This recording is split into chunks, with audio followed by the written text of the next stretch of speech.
Hi, today I'm going to be talking about one of the most pivotal civil rights leaders in American history. I know you've probably heard about him many times, but it's Martin Luther King Jr. Martin Luther King Jr. was a Baptist minister and a social activist. He was the leader of the civil rights movement from the mid-1950s until unfortunately he was assassinated in 1969. He was a Nobel Peace Prize winner in 1964, and he was the creator of the Civil Rights Act of 1964. Now that I've told you a few things about Martin Luther King Jr., I'm going to talk about his family and his early life.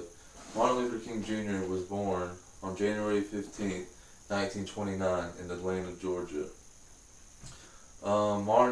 Basically his whole family was from rural Georgia.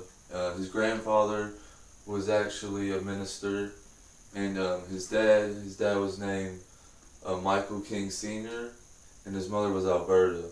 And actually, Martin Luther King Jr. original name was Michael King Jr., so he switched his name.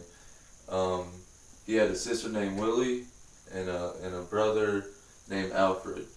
Now that we've gone over some of his early life, I'm going to go into some of his main contributions and main events during his leadership.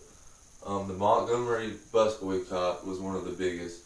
This was when Rosa Parks, I know you've heard about that situation, is when she wouldn't give up her seat to some white men on the bus. And what happened was they originally selected Martin Luther King Jr. because he was young, had few enemies, and he had a strong family background, so they thought that he would be great to lead the boycott. The boycott lasted 382 days, where the African Americans would protest and would walk to work and had to suffer severe harassment. But it ended up being a great thing because Montgomery actually lifted the law that segregated whites and blacks on the school bus. So that was one huge event that helped change a lot of things.